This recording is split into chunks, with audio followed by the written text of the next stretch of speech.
updates on the assaulted man that blew up on TikTok, the two-parter of a man who was tricked into divorcing his wife, another stupidly believing whatever is said to them, someone who thinks because it's his turns, it means that she's gonna stay with him forever, and another person screwing up by accidentally submitting something a bit more inappropriate than a school assignment. A bombastic display of infidelity in today's video. So sit back, relax, and develop some slight insecurity about all your future partners. We begin with a story that blew up on the internet over the last month. It all began by user Never Kiss Me Again, and you're about to find out why they're called that. Today, I screwed up by driving with my girlfriend. Yesterday, I picked up my ex-girlfriend at her parents' house. She was still my girlfriend at the time. Before we got in my car, she asked if she could drive. I was surprised. She usually avoids driving because other cars on the road always made her nervous. I didn't really question her sudden enthusiasm to get behind the wheel. It made me happy that she was finally getting out of her comfort zone. Not gonna lie, I was an anxious passenger at first because I had no idea what to expect with her behind the wheel. However, her driving skills were not bad at all, considering how little driving she's done. We were supposed to go to the mall, but I noticed she was driving in a different direction. When I asked her where we were going, she said she had to make a quick stop at her friend's house. I didn't mind. We were parked in front of the friend's house moments later. She said, "I'll be quick," and got out. Translation, wait in the car, I'll be back in 2 minutes. But she was gone for at least 10 minutes. I know because I almost finished listening to Bohemian Rhapsody twice. As soon as she returned to the car, out of the blue, she was very passionate. And this is one of those moments where you're not going to appreciate that. When she was done, she said she knew I was planning to break up with her. It was true. I was. Apparently, one of her friends heard it from one of my friends. Gossip Girl stuff. She said I should consider the kiss a goodbye gift from her and the guy whose rod she just sucked inside the house. I didn't want to believe it, but she had compelling evidence on her phone to prove there was indeed a man's thing in her mouth before she came out of that house. I didn't bother arguing with her. The damage was done. She got out of the car and entered the house again. My first breakup ever. And this is how it had to end? Screw my life. So let's just go straight to it. The man was sexually assaulted. I don't care if you want to do some little revenge before catching out your partner for wanting to leave you. That doesn't permit you to enforce them into some sort of kinky roleplay of yours that you've been planning to do in some sort of power move. Because that's the problem here. She wasn't trying to be sexy. She wanted to make him feel embarrassed and submissive. It's the same MO to any D-bag who wants to have power over a woman without actually having any pleasure for her. A few days later after it blew up, they came back with an update for us all. Yesterday, one of my ex's friends contacted me. She said she got my number from my ex. Made sense. I blocked and deleted my ex's number since our recent breakup, so if my ex wanted to continue communicating with me, she had to get creative. Hence the friend. She said she wanted to meet for coffee and clear the air. The friend made it sound like my ex was really sorry for what she did to me. My head was telling me to save my energy and avoid meeting my ex at all costs. But my heart was telling me I used to love her at some point, and maybe hearing her out would be the adult thing to do. I decided to ignore what my head was warning me not to do, and agreed to meet with my ex. My ex and I saw each other this morning. It became very clear, very quickly, that she had no intention of apologizing for what she did during our breakup. She wanted me to know that she found my Reddit post on TikTok. She showed it to me. It got a lot of attention. She reminded me how she had to find out from another person that I was planning to end our relationship, and now she had to find out on TikTok that I shared our private life with strangers on the internet. I said, well, at least I didn't go down on a random girl moments before kissing someone I supposedly loved. My ex said she involved another person, the guy, because I involved another person, my friend that I spoke to about the breakup before the breakup. I love that justification. Boyfriend, you talked to someone about how to let me down gently, so I'm allowed to cheat on you while we're dating and non-consensually involve you in it. I got frustrated and said, I guess that made us even. My ex disagreed. She said if she wanted to get even, she would have to post her side of the story on Reddit or TikTok. She was saying that to low-key threaten me, but I didn't care. She didn't scare me until she said she might accidentally refer to me by my name and surname and username on social media. I said nothing would stop me from making the same mistake and dropping her real name too. She said challenge accepted, dared me to drag her name through the mud so she could do the same to me, but apparently worse. I called a timeout and asked what the frick she wanted. She insisted that I create another post. You're reading it right now. I was instructed to type the following words from her, verbatim. And now, ladies and gentlemen, it is time for 2 paragraphs defining this woman as the kind who is toxic and messy, but it's fun. I kissed you after sucking someone else off to teach you what someone with balls actually tasted like, because you obviously had no balls to tell me it was over between us. We're both to blame for the bad breakup. But I blame you for most of our relationship problems because you were under the impression that being an introvert meant I was in charge of communication. Oh my god. I confessed to sucking another man when I was done making out with you. And guess what? I was still doing all the talking. I'm not perfect, but at least I told you what was going on instead of keeping my mouth shut. What?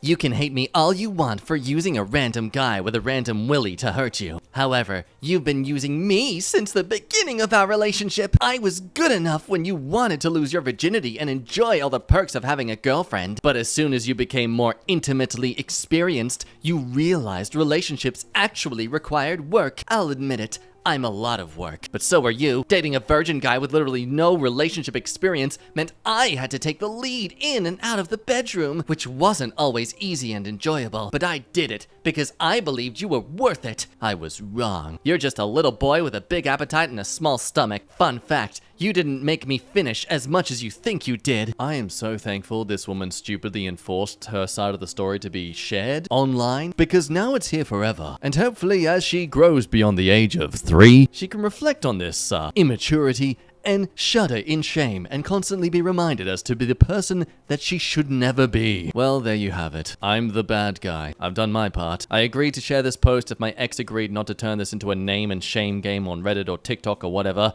I guess this is the price I had to pay for sharing my relationship drama in the first place. Screw up number 1 for 2023. Now, in case you're thinking, wow, this is sucky for this guy, I hope it doesn't get worse. It gets worse! Maybe it was from all the comments not at all siding with her that's caused her to feel unsatisfied in this, but she seems to want to keep hounding into his life. As 9 days ago, we learned that the mother is getting involved now, and no, not to side with her own son. The other day, my mum asked me why my ex was no longer visiting our house like she used to. I rolled my eyes because I've answered that question before. I said, because she's my ex. She had no reason to come to our house anymore. My mum knew my ex and I had broken up, but she's been unable to let it go. She loved my ex like her own daughter, which made it challenging for her to accept that my relationship had come to an end. I've explained to my mum on more than one occasion that my ex and I were not good for each other, and the only solution was separation. I didn't tell my mum that my ex kissed me when she was done sucking off another guy on the day we broke up. It was none of my mum's business, let alone something any person would want to tell their parent. But does the mother respect this boundary clearly being made? Of course not! Since the breakup, I've cut all communication with my ex. However, my mum still had my ex's number, and I knew the two of them were low-key communicating. My mum got my ex's number from me long before the breakup. It was one of my mum's rules when it came to my relationships. I always had to provide the contact details of the person I was spending most of my time with. A precaution, in case, I don't know, she couldn't get in touch with me or something. I filed it under mum being mum and moved on. Didn't really care that my mum still had my ex's number. There was nothing my ex could tell my mom that wouldn't make both of us look bad. Little did I know that my mom would end up inviting my ex to our house without informing me and expecting my ex and I to kiss and make up. Imagine my surprise when I saw my ex sitting in the living room when I walked into the house last night. My mom was quick to grab my arm and show me where to sit. I was fuming. My mum spoke on my ex's behalf and said she came to apologize for what she did. I looked at my mum like, what the hell are you doing? My mum said my ex confided in her and confessed to all the bad things she did during our relationship, including the post-BJ breakup kiss. I literally stopped blinking. Parents should know that much about their child. My ex confirmed what my mum was saying and actually apologized. She seemed sincere, but that apology was coming from the same girl who acted completely casual when she decided to use a random guy as an appetizer before putting her tongue in my mouth. I was not emotionally prepared to contribute to anything constructive to the conversation, so I asked my mum and my ex if that was all, because I would like to leave. My mum asked if I had nothing to share that could help heal my relationship with my ex. I said sharing was kind of my ex's thing, hence the other guy. Oh, snap! At that moment, my ex looked at my mum and said I preferred sharing my feelings with strangers on the internet instead of real people. Oh yes, because those two absolutely correlate. I said the strangers on the internet were the ones who advised me to get an STD test after she kissed me. My mum was shocked to hear about the STD test. Even though I said I was clean, she got stuck on the fact that I said STD. My ex got up and said she was gonna go before I start using words like sexual assault again. I got up too and asked my mum if we were done. My mum seemed confused and asked, how did we get to STDs and assault? My ex said, Reddit. He got it all from Reddit. I said, technically, I got it all from you and the man's rod that you sucked. My mum said she heard enough and asked my ex if she wanted to stay for dinner since the food was done. My ex said yes. Dinner was awkward and tense, but my ex and I managed to pretend we didn't hate each other for my mum's sake. My mum made some of her best dishes, which made it even more obvious that she genuinely expected a positive outcome. As I was shoveling down spaghetti, I came to the conclusion that I might be cursed to fight with my ex until we end up dead, or worse, together again. I don't know the details of my ex shared with my mum during their one-on-one conversations, but based on how unusually quiet my mum has been since yesterday, I'm guessing she heard more than she anticipated when I opened my mouth. It's really awkward between us now. Hopefully it's because she's realized how much of an idiot she is. Comments hash it out perfectly. I really don't understand the thought processes of either the mother or the ex. All simple. They don't believe in sexual assault against men. If my mother pulled that stunt on me, she would have become my ex-mother. What in the actual helicopter parenting nose in your knickers flip? This guy deserves a better family and a better partner. But exactly this, it's not just the helicopter parenting, it's taking the side of someone who isn't even their child. Like, damn mum, you think this ex is gonna be the one that stops you from going to a nursing home? In some further info, he did try to confront his mum about this afterwards, and apparently, yeah, she's really stubborn about this, so thankfully, Opie does plan to be running away soon. This next story actually has a couple theories behind it. Am I the a-hole for telling my friend that he wasn't obliged to hang around my wife? I'm a 29-year-old male, my wife's 30, and my best friend Cyan, 25 male, do not see eye to eye. Some backstory, my wife and I moved for my new job. Cyan was the cousin of a high school friend, so I was thrilled to know someone.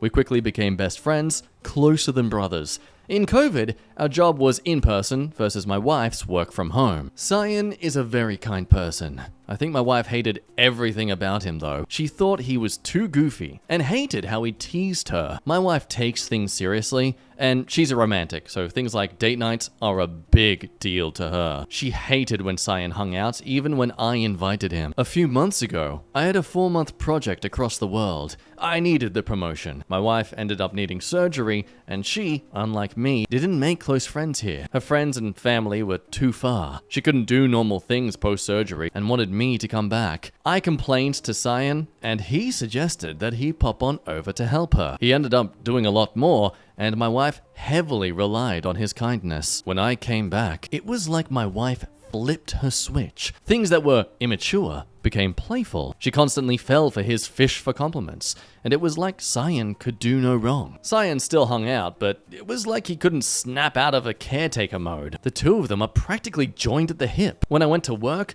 my wife packed Cyan a lunch too, and his is a lot better than hers or mine. Cyan needs this or that or whatever. She showers him with attention. My wife can be overbearing like that. At a small party, I came with my wife, and she immediately zoomed to Cyan and monopolized all his time. After he went to the bathroom, which was basically the only time she left him alone, I pulled him aside and told him I knew my wife was clingy and it was okay if he kept boundaries. He wasn't obliged to hang around my wife. I said it kindly. He turned red, told me I was an a-hole, and stormed away. He left without saying goodbye to anybody but my wife. So, am I the a-hole? I told some mutual friends about this, and most of them are on my side. They said Cyan didn't know how to stand up for himself. He was embarrassed. Cyan is still annoyed though. So reading the first part of this story, do you think he's an a-hole for saying what he did? Apparently the internet thinks so. Personally, I can understand you getting in the way of a friendship. But on the other hand, based on the circumstances, and granted these circumstances are coming from the perspective of the husband, I'd feel uncomfortable about all of this as well. Maybe at the very least he could have approached his wife about this more so than the friend, who is clearly just being a friend. Allegedly. The top Yatar comment goes to say, you're jealous of them spending time together because you enjoyed neglecting your wife for your friend and now he's less available.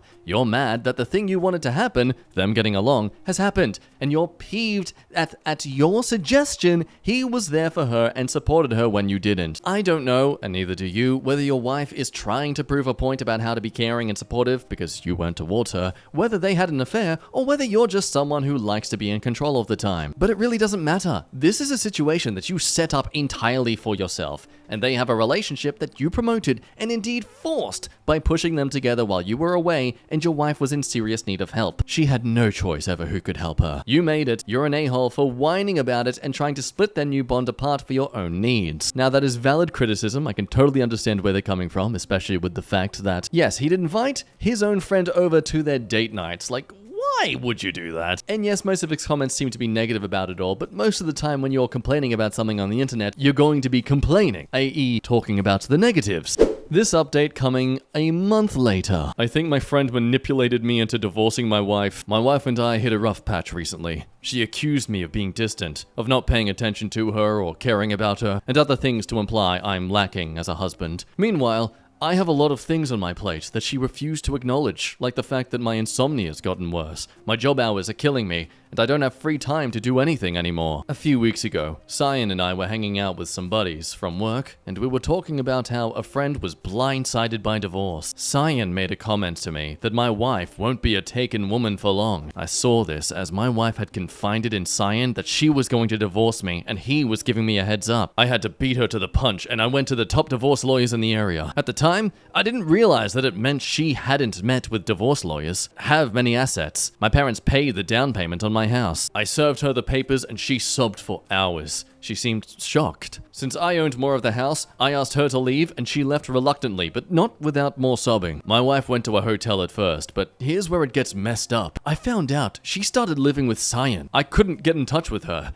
I confronted Cyan at work, and he said it was obvious that she would stay with him because she had no other friends in our state, and she hadn't planned on being kicked out. He said he would take care of her. I didn't feel reassured. My wife is a planner. There is no way she would not have a place to go if she was going to divorce me. The only reason I asked for a divorce was because she was getting one, and I knew that the person who files first has the upper hand. I think my friend manipulated me into divorcing my wife. I don't know why. What do I do now? Straight to the comments. Bro, what? He decided on a divorce because his friend told him the same thing that his own wife had already told him? Yeah, I wonder if the other areas he's lacking as a husband were communicating in any way at all with his wife. Seriously, your wife tells things are wrong. He ignores it. His friend drops a hint she might be unhappy, and rather than talking to her and fixing it, he goes, "I went first," divorces her, and then complains that she won't pick up my calls. Yeah, no Schmidt, Sherlock. Absolutely the most critiquing thing of this guy. Like, man, if even her supposed friend thinks you need to work on your act a bit better, then clearly you need to work on your act a bit better. Now, while I do personally, end of the day, think we can cross out of this being actual physical infidelity,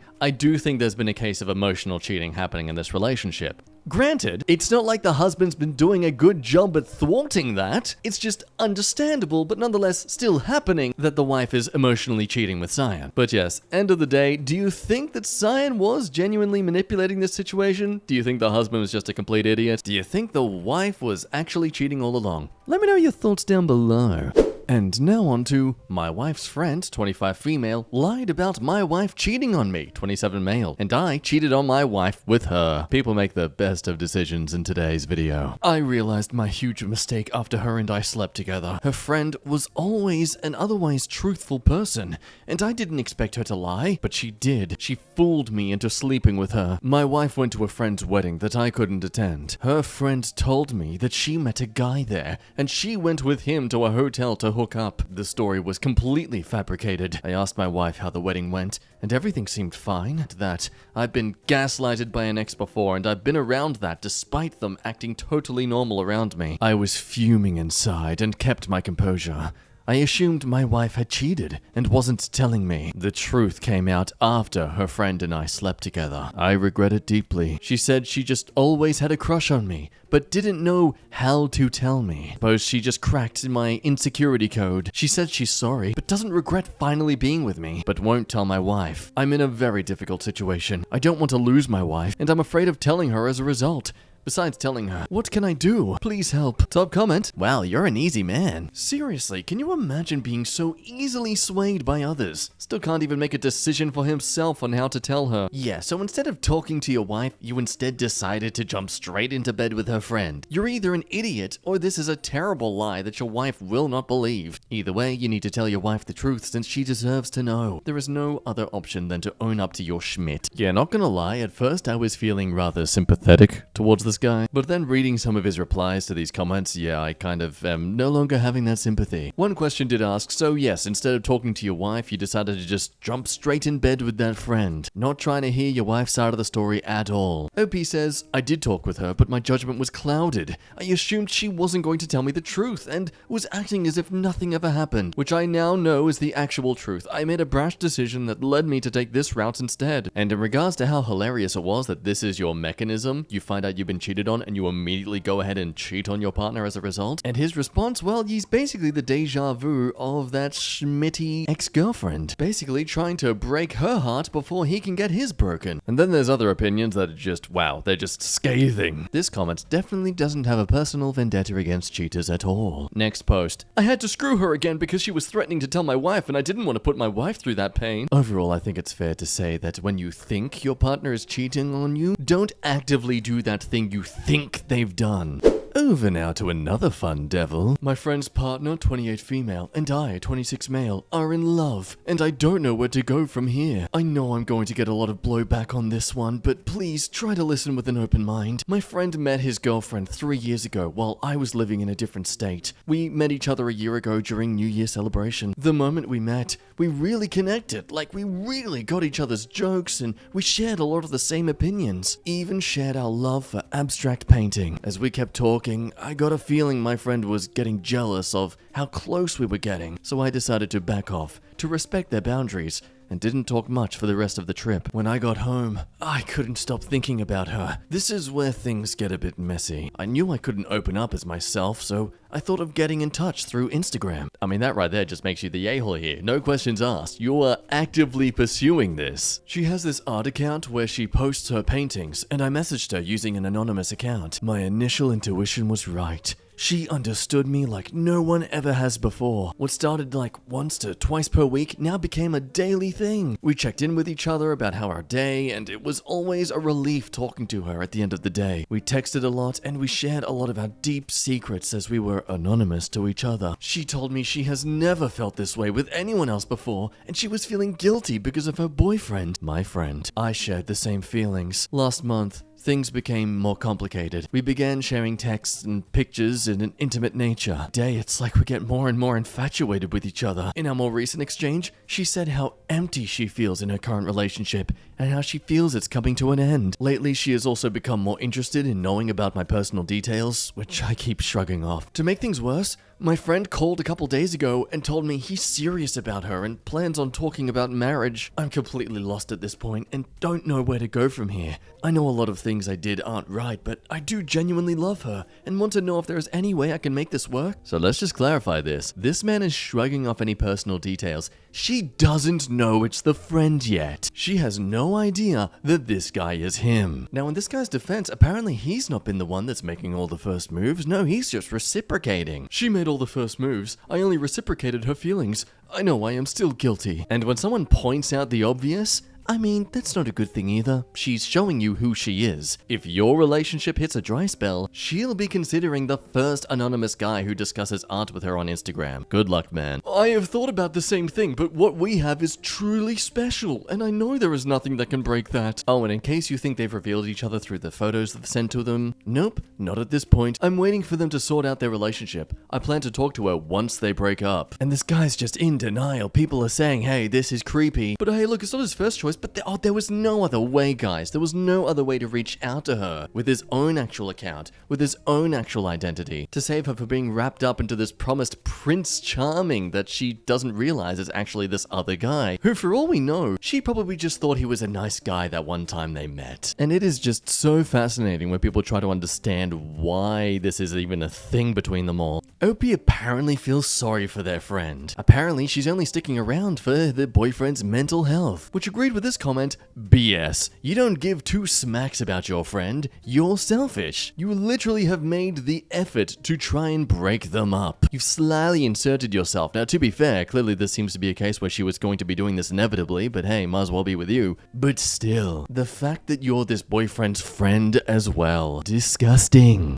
Over in Reddit, today's frick-ups. Today I screwed up by submitting hardcore furry erotica instead of my final paper. So, I'm currently a 4th year computer science student at a pretty respected university and was looking to graduate this semester. One of the classes I was taking was a class in modern advancements and trends in the field of technology. While the class didn't require too much heavy lifting, it still was a higher level one and required a good amount of work. For our final, our professor had assigned us a 20-page research paper into a current or possible future technology of our choice within the field. I did my paper on helium-3 power generation. I worked my butt off on this paper, and in the end, was super proud of it. The papers were due last night at midnight, and I held off on submitting my final draft till the end to get it as clean as possible. This is where I screwed up. Big time. Let me tell you a little about myself. I don't work a normal job. I tried it in my first year of school and I really didn't like it. I've worked internships when they came up, but outside of that, I really didn't work. This and being a student really doesn't mix well though, so I had to make money some way. For the past 3 years, I've gotten by on writing hardcore erotica on commission, specifically for furries. I would write anything, any fetish, any premise, anything. In some parts of that community, I became really popular. At one point, I was making almost $2,500 on Patreon, along with the amounts I charged to my customers. Am I proud of this? No. I have written some really disgusting stuff, but it paid the bills, and the money was too good to pass up. I told myself the minute I get a real job, I was cutting and running from this work. Well, this brings us to last night. I had not gotten any sleep for the past few nights. I had multiple projects due that, in a span of a few days, I was running on nothing but coffee and Rockstar. I was nothing more than a walking corpse and wanted to do nothing but sleep. I ended up doing my last read-over of my final paper and submitted it before sleeping. However, instead of submitting my final paper, I somehow submitted one of the commissions I was working on. This commission is not light either. It is almost 10 pages long and contains a variety of things, including vor and scat. So, I went to bed. Submissions for the final locked, and my academic career was sentenced to death then and there. When I woke up this morning, I checked my grades for my other classes before noticing an email from my professor. All it says was to come to his office after class today. Oh god, he wants to hire you! I want to flipping die right now. I don't know how I'm going to explain why instead of my final, I submitted a hardcore erotic story with a wolfman jacking off in a dragon's stomach. But yeah, I screwed up big time. The first post does end there, but don't fret, thankfully they were kind enough to give us an update to this nightmare of an existence.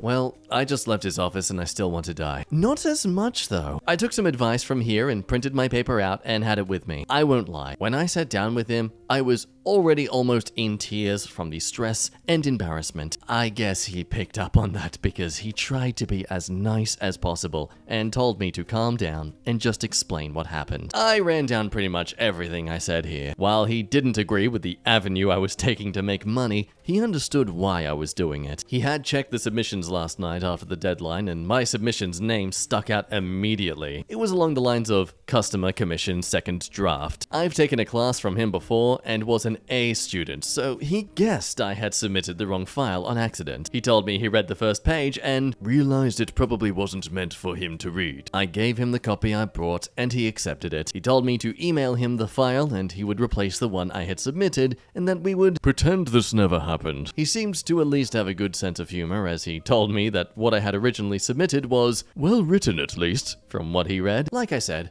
I still want to flipping die right now. At least he understood that I'm just an idiot and not malicious. Thanks, I guess, for the advice and helping me get through the nervous breakdown. Oh, buddy, you better hope he isn't a mod at r/yiffin hell. Now, Professor Jules. Professor picks up the magnum. Oh, please calm down. I was fine with it being porn. I was fine with it being kinky stuff. Hell, I eat the pussy. I eat the butt. I eat the whole damn thing. Sir, what? But you made it furry. Student reaches behind them, realizes the door is locked. And then, 4. Sir, please. And you knowingly continued this complete and utter degeneracy with scat. Sir, please understand, I was paid $2,500 for You sold your soul to those yiffing, fur-wearing, delusional degenerates for a couple of grand and change. Are you like that brown-nosed pup dickhead on Twitter? What? Professor, who has now spontaneously grown a glorious jerry curl on his bald head. Say what again? Silence. Do you eat shit? Damn it! Sir, please, I just made it to get some income. I'm broke. Faint sound of 2 gunshots. Anyway, we'll stop it there. Interesting roleplay at the end. I'm glad it didn't escalate into something similar to their sort of erotica. Hope you enjoyed today's video. Make sure you stretch those leggy weggies and drink some warty gaudy gluggy wuggy. Yeah, gluggy wuggy on that warty gaudy. Oh god, that's just that's not even a weird kinky sounding thing and it sounds disgusting. Drink water, good for you. Anyway, bye.